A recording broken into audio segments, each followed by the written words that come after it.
위코멘터리.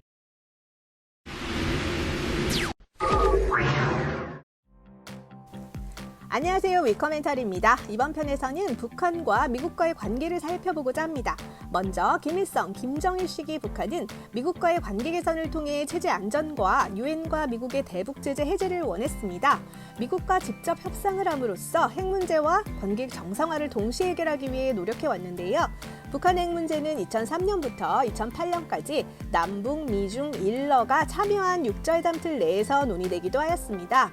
북한은 2009년 출범한 오바마 행정부에 육자회담 진전을 희망하는 등의 기대감을 표명하였지만 오바마 행정부는 완전한 비핵화와 핵 확산 의혹 해소 없이는 북한과의 관계 정상화가 불가능하다는 입장을 밝혔고 북한은 이후 핵무기와 장거리 미사일 개발을 가속하였습니다.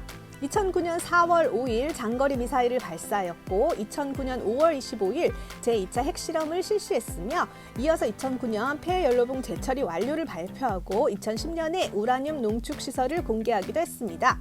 김정은 집권 이후 2012년 초 북한과 미국은 핵미사일 개발 중단과 미국의 대북 지원 재개에 동의하는 229 합의를 도출하기도 했으나 북한이 다시 장거리 미사일을 발사함으로써 합의는 파기되었습니다. 김정은 시기 북한은 핵무기와 장거리 미사일 성능을 개량하기 위한 실험을 지속하였고 미국은 더욱 강력한 대북 제재를 추진하였는데요. 북한은 2013년 1월 22일 대북 제재 결의 제2087호를 채택한 것에 반발하면서 2013년 2월 제3차 핵실험을 실시하였습니다. 이에 대해 유엔 안보리는 2013년 3월 더욱 강화된 대북 제재 결의 제20945를 채택하였습니다. 이후 북한과 미국 간의 육자회담 재개를 위한 논의가 이루어지기도 했으나 북미 간 입장차를 좁히지 못하였습니다. 또한 2016년 북한의 제4차 그리고 5차 핵실험 이후 미국은 유엔 대북 제재 결의안 제2270호와 2321호의 채택을 주도하였습니다. 미국 트럼프 행정부는 2017년 3월 북한의 개인과 정보기구에 대한 독자적인 대북 제재안을 발의하는 한편 2017년 5월부터 이어진 북한의 탄도미사일 발사와 관련하여 북한의 석탄, 철광석 등의 수출을 금지하는 유엔 안보리 결의 제2371호 채택을 주도하였습니다. 같은 해 9월 북한은 제6차 핵실험을 진행했고 유엔 안보리는 미국의 주도하에 대북 원유 공급을 제한하고 북한 섬유 제품 수출을 금지시키는 안보리 결의 제2375호를 채택하였습니다. 하지만 북한은 2017년 11월 다시 화성 15형 미사일을 발사하였고 이에 미국은 대북 유류 공급 제한을 더욱 강화하였으며 수출입 금지 품목을 확대하는 안보리 결의 제2397호가 채택되도록 주도했습니다. 이처럼 악화된 북미 관계로 2017년 9월 트럼프 대통령은 유엔 연설에서 북한을 향해 완전한 파괴라는 단어를 사용하였고 북한 김정은 또한 사상 최고의 초강경 대응 조치를 취할 것이라며 국무위원장 성명 발표로 대응하였습니다.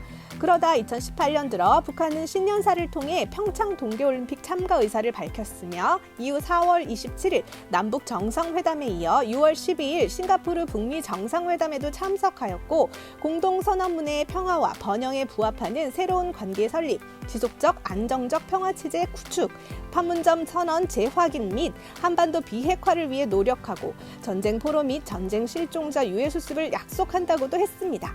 이에 북한은 싱가포르 정상회담 전인 2018년 5월에 미리 풍계리 시험장을 폭파하고 7월 27일 1차로 미군 유해 상자 55개를 송환하였고 미국 트럼프 정부는 한미 합동 군사훈련을 중단하고 북한과의 비핵화 협상을 위한 제2차 정상회담의 개최 희망 의사를 밝혔습니다. 하지만 안타깝게도 북한과 미국은 2019년 2월 베트남 하노이에서 열린 제2차 정상회담에서 비핵 합의문 도출에 실패하였습니다. 베트남까지 먼 길을 기차를 타고 왔었던 김정은 위원장은 같은 해 4월 최고인민회의 연설에서 제3차 북미 정상회담 용의를 표시하며 2019년 연말까지 미국의 새로운 계산법을 촉구하기도 했었죠. 이후 북미 간에는 교착 국면이 지속되다가 2019년 6월 한국 판문점에서 열린 남북미 정상회동이 있기도 했지만 10월 스웨덴 스톡홀름에서 열린 북미 간 실무 협상은 별다른 성과 없이 끝났고 현재는 미국 바이든 정부가 들어선 상황이라 이후의 북한과 미국의 행보를 더욱 지켜봐야 할 것 같습니다. 그럼 우린 다음 편에서 다시 만나요. 위코!